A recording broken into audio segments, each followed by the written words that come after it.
Welcome to the Old Time Radio Netcast Network. I'm your host, Andrew Rines, and let's get into this episode. This episode is going to be Suspense. Original air date is June 8th, 1944, and the title is Case History of Edgar Lowndes. Let's get into it. In the event of any important news developments, the sponsor will interrupt this program.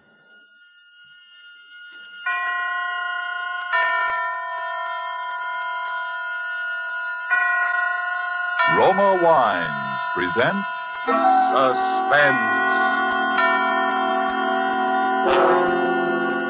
Roma Wines, made in California for enjoyment throughout the world. Salud. Your health, senor. Roma Wines toast the world. The wine for your table is Roma Wine, made in California for enjoyment throughout the world. The Roma Wine Company of Fresno, California, welcomes you again to this weekly half hour of Suspense. Tonight from Hollywood, Roma Wines bring you as stars two of the screen's most distinguished actors, Mr. Thomas Mitchell and Mr. Donald Crisp. They appear this evening in a play written for suspense by Robert Tallman, in which psychiatry is called upon to deal with a sick mind which has unknowingly been tempted thrice by murder. And so are the performance of Thomas Mitchell as the millionaire tycoon Edgar Lowndes, and of Donald Crisp as the psychiatrist Dr. Aronson. We again hope to keep you in suspense.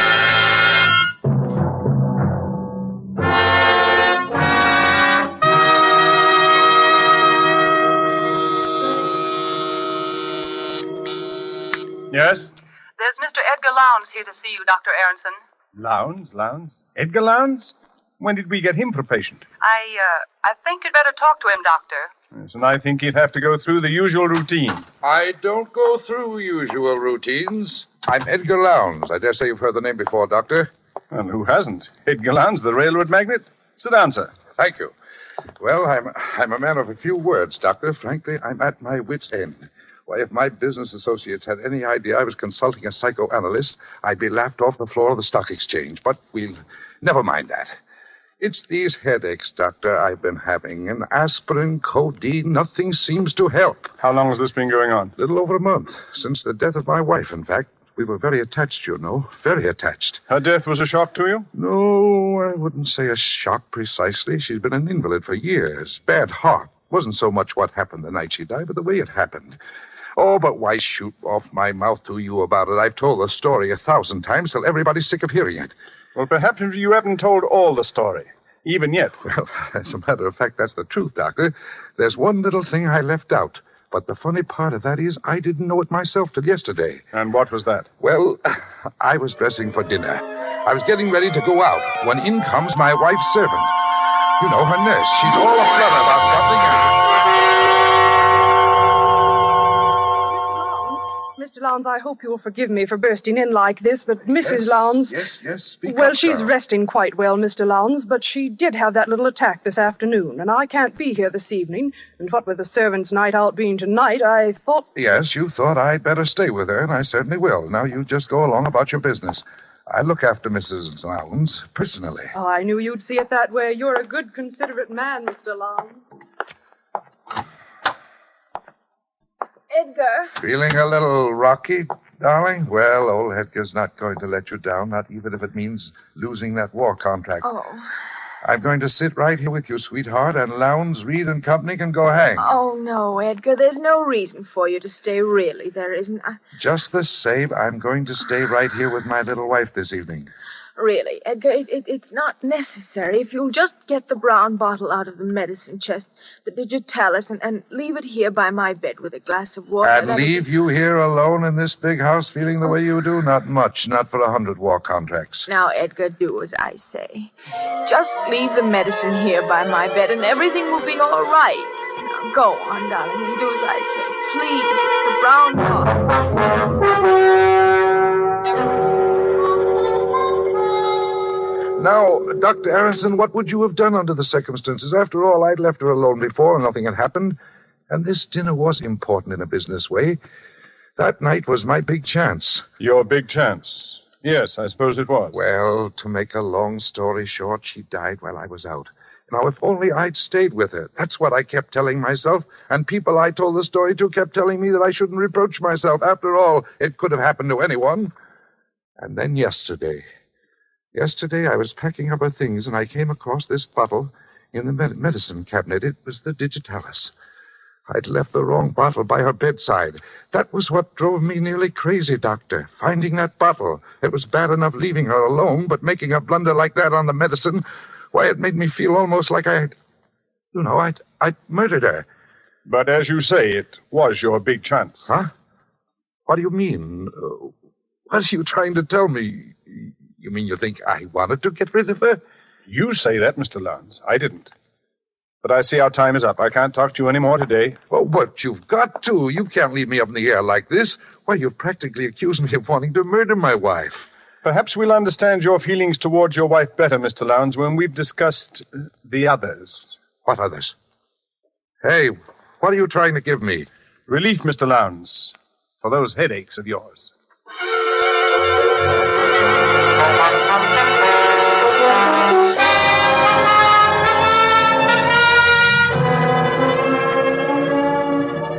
Tonight for Suspense, Roma Wines are bringing you as stars Mr. Thomas Mitchell and Mr. Donald Crisp, whom you have heard in the first act of Case History on Edgar Lowndes. Tonight's tale of Suspense.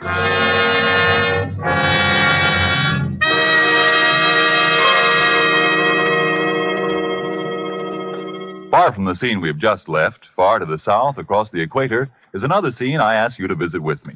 It's just before the dinner hour on the beautiful roof terrace cafe of the Hotel Metropolitano of Guayaquil, Ecuador. We're finishing our appetizers, an excellent sherry, and lifting your glass, you remark to our host that you envy him such wine. He laughs.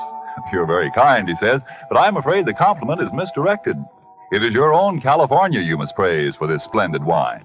And then he holds the bottle up, and looking at the label, you see Roma California Sherry.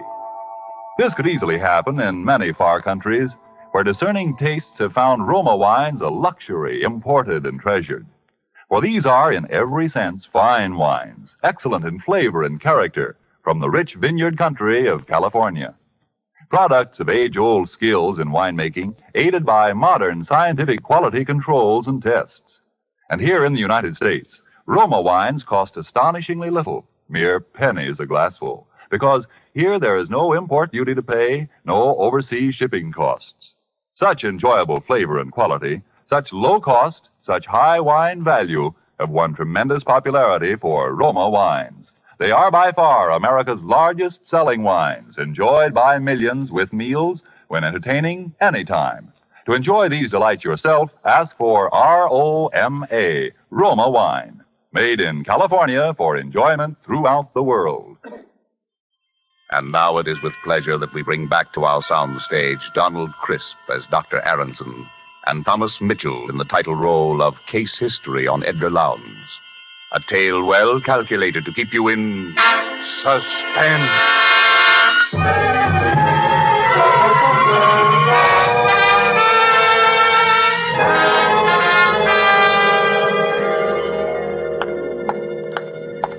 He's outside now, Doctor. Here are your notes on the case. Oh, good. Just leave them here on the desk. And, Miss Finchley. Yes, Doctor? From now on, when Mr. Lowndes is in the consultation room, I want you to keep an eye on my private office. Make sure that the recording equipment is in operation at all times. I want a record of every word he says in his own voice. Is this a criminal case, Dr. Aronson? I don't know yet. But hadn't you ought to... I'm sorry, Doctor.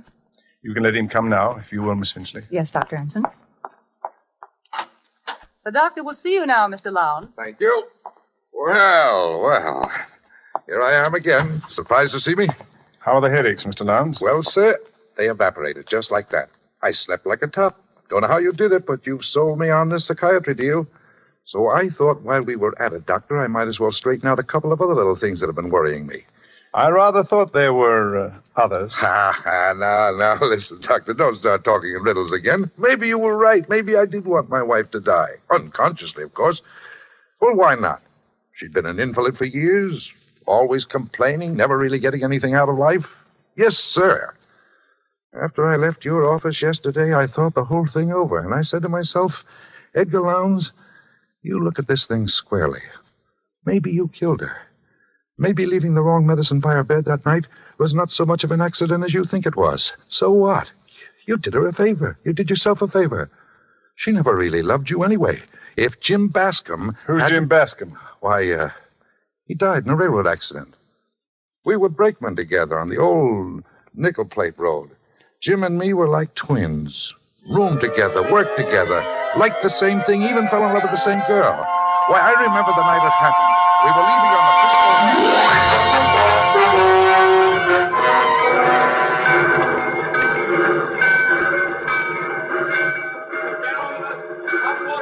Reckon we better climb on top, Ed. It's our signal. Hey, wait a minute, Jim. There's Virginia. Ah, bless her heart. I knew she'd come to see us. So hurry up, sweetheart. Oh, gee, I'm glad. I was afraid I'd be too late. There's not a train in the whole nickel plate line you wouldn't hold up for us, Virginia. Oh, Jim. Baby. Hey, what about a kiss for me, too? Why, Edgar, you're jealous, I do believe. Well, why not? There. How's that? Like my own sister. Ah, come on, Ed. They're getting impatient up there. You've got to tell him this time. You hear me, Jim? Yeah, I'll tell him. I promise, Virginia. Hey, come on, Jim. Coming, Ed. Coming. One more kiss, baby. Oh, darling. My darling, take care of yourself, Jim. I will, baby. Don't forget to send out the invitations.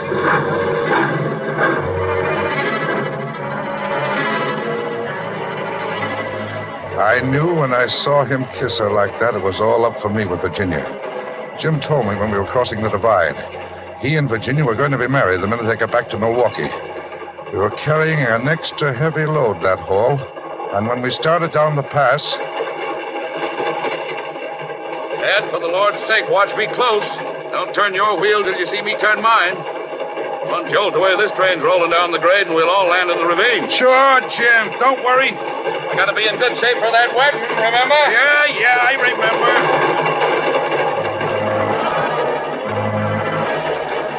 I watched him walk back along the cars. It was pretty dark, and I had a cinder in my eyes since we left Salida. I thought I saw him reach the brake wheel on the other car and signal to me. I grabbed the wheel in front of me and braked my car with all the strength of my body. Ed! For the Lord's sake, Ed! We rolled, free of the car behind. The coupling on Jim's car had broken. The light changed as we crossed the switch, and the runaway cars raced out at a dead-end spur.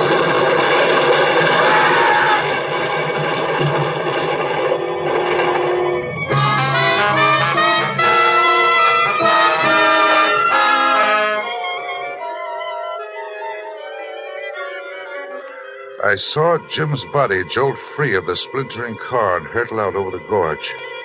Just then we plunged into a tunnel. I never found Jim's body.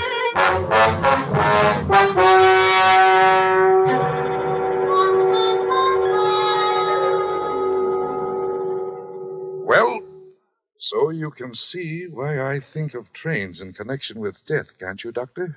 Yes. Yes, the association is quite clear. Uh-huh. Now, you're thinking I killed Jim, too, aren't you? Isn't that what you're thinking? Is that what you're thinking, Mr. Lowndes? I don't know what to think. Say, what are you trying to do to me anyway? I came here to get professional advice. You're trying to drive me crazy. If that's the way you feel, perhaps you'd better try another doctor. I will. By George, I will. That's just what I'll do. Well, good luck, Mr. Lowndes. Huh? No hard feelings? Oh, of course not. And you won't tell anybody about... Why, what is it, Mr. Lowndes? You're trembling. There it is again. It's happening again, Doctor. Say, Doctor, you've got to help me. You've got to. Forget what I said about getting another doctor. I need help. Mr. Lowndes, calm yourself. What is it? What's happening again? I'm hearing it again. The train. Like in the dream. Make it go away, Doctor. But I hear it too, Mr. Lowndes. It's just a commuting train that passes over the bridge out there. Look out of the window. You can see it. Oh, of course. Thank heaven. I thought the dream had... You never told me about a dream before. No, and I'm not going to. You know too much already. Yes, Mr. Lowndes, I'm afraid you're right. I know too much already.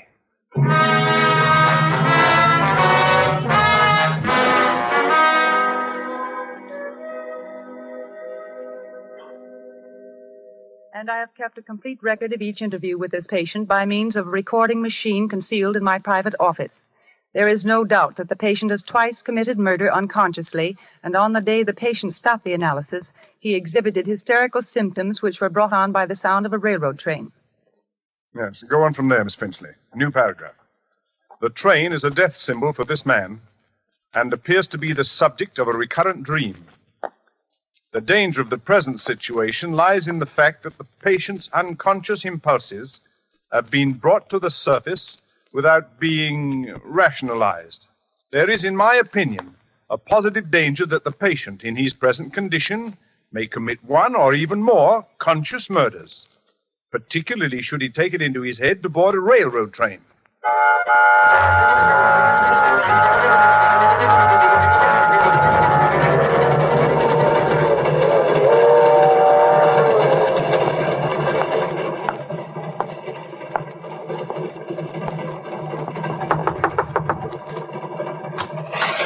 Yes, sir? Pardon me, but I noticed you were traveling alone, too, and I wondered if you'd like to join me in a little game of cards. Oh, well, that's a great idea. Come on in. Thank you. Railroads are my line. Edgar Lowndes. Not E.J. Lowndes. Uh-huh. Oh, well, this is in the nature of an honor, sir. You're something of a tycoon, Mr. Lowndes. Thanks. My name's Ellis. Neckwear is my line. Mr. Ellis, say, I could use a couple of neckties. Got any samples with you? Oh, sure thing, Mr. Lowndes. Right here in this case. There you are, sir. Take your pick. Compliments of the Swalligan Cravat Company. Now, this one strikes my fancy. Well, go ahead. Take it. See any others you like? Well, let me think. Oh, hey, there's another 300 there. Say, hey, look. What? Out the window there. See it? I don't see anything. What are you doing? Come on. So his line was neckwear, was it?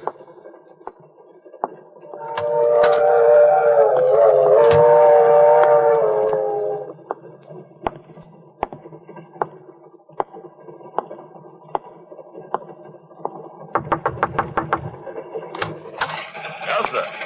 Pardon me.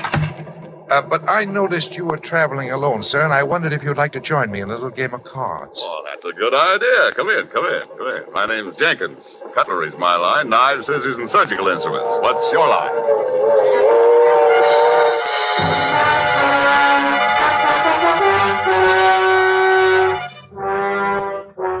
Police of 5 Midwestern states are on the lookout tonight for the homicidal maniac who stalked the corridors of the Lightning Express transcontinental luxury train, claiming the total of 3 victims murdered in cold blood. Edgar J. Lowndes, an executive of the railroad who was aboard the train on the fatal night, has posted a personal reward of $50,000 to anyone giving information leading to the arrest of the murderer. Well, it's happened. There was nothing you could have done to prevent it, Doctor. Even if you'd sent your report to the police, there wasn't enough evidence. And there still isn't enough evidence. Well, you run along. I'm going to stay here and finish these reports in longhand. You can type them in the morning. You're sure you don't need me? Absolutely. I think I'll take your advice. Good night, Doctor. Good night. Oh, Miss Finchley. I almost forgot to tell you. Oh, she's gone. What a nuisance. Talking to yourself, Doctor? Lowndes. How did you get in here? The door was unlocked. Would you rather I'd come back during office hours? Why, yes. I'd rather you did, Mr. Lowndes. Was it very urgent? It's the headaches, Doctor. They've come back. It started again about a week ago. Well, that's after what happened on the train. Doctor, tell me the truth. Did I commit those murders, or didn't I? You're the only one who knows the answer to that. Something to do with the dream, I think. Oh, yes, the dream.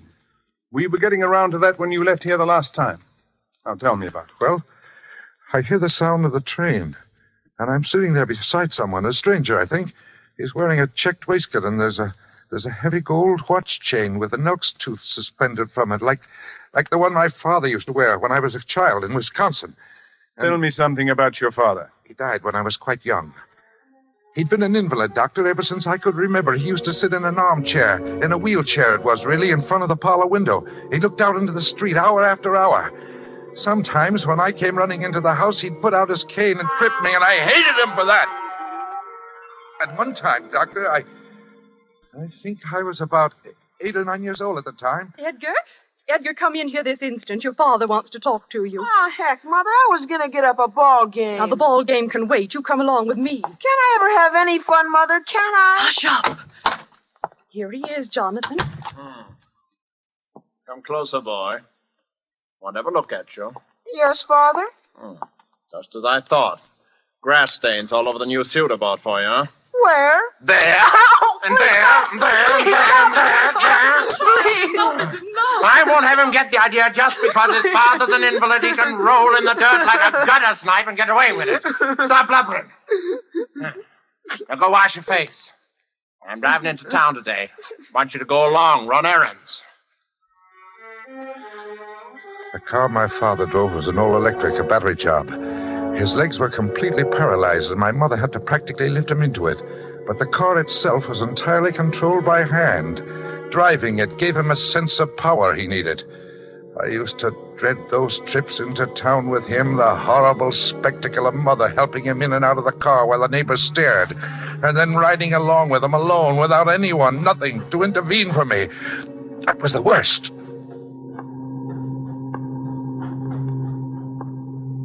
Well, speak up, boy. Why don't you say something? Cat got your tongue? No, sir. I don't know why I had to raise a boy like you. You don't even keep me company on these trips into town. Poor helpless invalid, your own father. I'm sorry, sir. Sorry. I think I'll give you another caning when we get home, just to make good and sure you're sorry, huh? What do you say to that? Oh, bother. Now look what's happened. Stalled. Battery's run down again. Get out and open the hood in the back, boy. You see a switch there. Turn it to the left where it says reserve battery. Hurry up. We're stopped right on the railroad track. Turn the switch to the left where it says reserve battery. Yes. Hurry up. There's a train will be along here any minute. Oh, yes, Father. Don't just stand there looking stupid. Go and turn the switch, as I told you. What's the matter with you? Have you gone crazy? Don't you hear the train coming, Edgar? Edgar, you want your father to be killed? I can't get out of here by myself, Edgar. Now, please do as I say. No, the train could kill you for all I care. I'm going back home. Son, don't you understand what you're doing?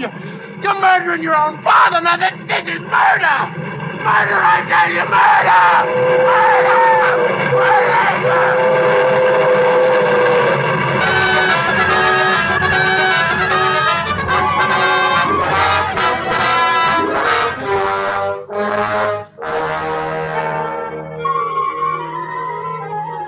I walked home with those words of his ringing in my ears. I can hear him yelling yet. Son, don't you understand what you're doing? You're murdering your own father. Murder! It's murder, I tell you! It's murder! Murder! But I never felt a qualm. Those words were like sweet music to me, Doctor. Well, that's the end of the story. But it's only the beginning. When I walked into this office for the first time, I was a man suffering from headaches, seemingly brought on by grief over the death of a loved one. Now I see myself as a man who murdered his father, his best friend, and his wife, who must kill and kill again, because every time I kill, I'm killing him, my father, whom I hated beyond all comprehension, and for whom one death agony was not enough. Now that you know all about these things, my dear doctor, I'm afraid that you'll have to be the next on my list. Put that gun away, Edgar. You don't really want to kill me. I'd be a fool if I didn't. Well, the headaches will come back, Edgar. There'll be no one here to cure them. They won't come back. You showed me what caused them, didn't you, Doctor? You'll have worse things than headaches. You'll begin to hear things. You'll have delusions. You'll think you can hear a train passing outside at this very moment, don't you? But if you look out of the window, you'll see there's no train there at all. You won't trick me into turning my back. Come out from behind that desk. Keep your hands up high. That's it. Now then. What was that? Don't you understand what you're doing? Where's that voice coming from? You're murdering your own father. There it is again. It's murder, I tell you. Murder. Stop it. Murder. Stop it. Murder. Stop it. I hear no voice. Stop it. I can't can't stand it. I'll kill myself. Then give me the gun, Edgar. Please, Doctor, make it stop. Take it away. Only here. Make it stop. That's enough, Miss Finchley. Shut it off. Are you all right, Dr. Aronson? Yes, thank you. You almost had me thinking I was hearing voices. Well, I did hear voices, and that's why I came back. And I remembered about your wanting Mr. Lowndes' interviews recorded, so I went in the other room and started the machine. When he became violent, I played back the last part of the record, thinking it might divert his attention. Good girl. We've got all the evidence we need now to put Mr. Lowndes where he can't do any more harm. You may have evidence, but you haven't got me, and you won't get me alive. Dr. Aronson, the window! Stop him! Sorry, Doctor. I can't wait. I've got to catch a train. Hey, Jim! Wait for me!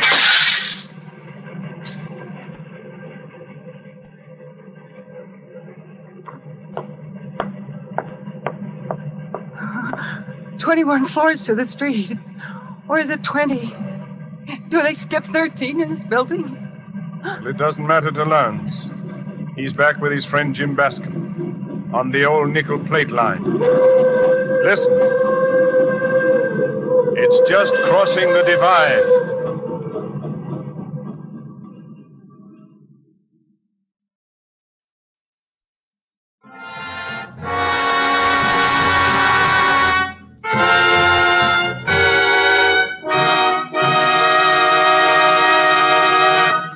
And so closes Case History on Edgar Lowndes, starring Thomas Mitchell and Donald Crisp. Tonight's tale of Suspense. Suspense is produced and directed by William Spear. To every woman listening tonight, I want to say a special word about making every dinner or supper you serve taste better. I want to urge you to start serving Roma wine with your meals. It's simple, the cost is very, very little, and it works magic in making food more enjoyable. You can serve Roma wine with any meal or any time in any kind of glass you wish. Serve it chilled. Try different kinds of Roma wine until you find those you enjoy most of all. Try hearty red Roma California Burgundy or the delicately delicious Roma California Sauterne. The cost is mere pennies a glassful, but you'll find even a pickup supper tastes like a banquet. Get Roma wines today, and if your dealer is temporarily out of them, please try again soon. Just ask for R-O-M-A, Roma Wines, America's largest selling wines, made in California for enjoyment throughout the world. This is Donald Crisp.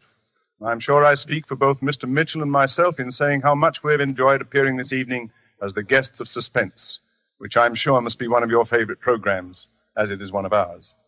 Next week's stars of Suspense will be Geraldine Fitzgerald and Richard Wolff, who appear in one of the most extraordinary stories by that most extraordinary writer, James Thurber. Thomas Mitchell will next be seen in the 20th Century Fox production of Wilson. Donald Crisp will be seen in the coming Metro-Goldwyn-Mayer production, National Velvet. Next Monday, same time, you will hear Geraldine Fitzgerald and Richard Wolff in Suspense. Presented by Roma Wines, R-O-M-A, made in California for enjoyment throughout the world. The following message from our United States Treasury is brought to you by Roma Wines. The invasion is on, the biggest in history, and it needs backing that is equally big.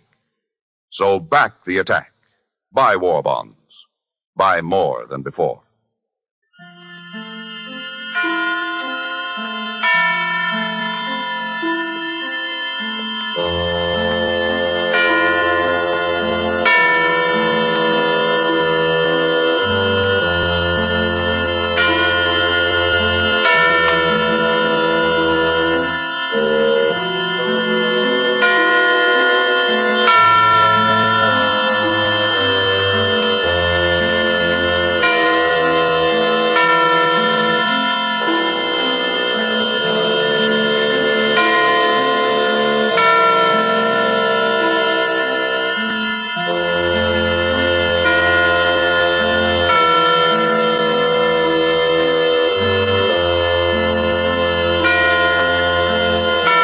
This is CBS, the Columbia Broadcasting System.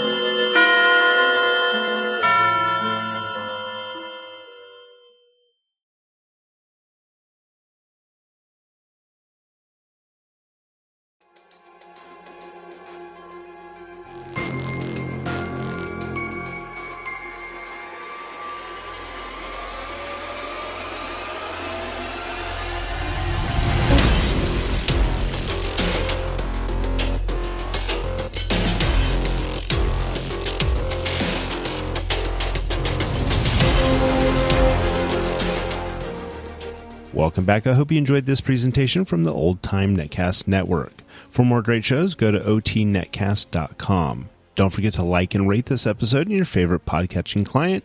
Follow this show on Facebook by going to otnetcast.com/Facebook.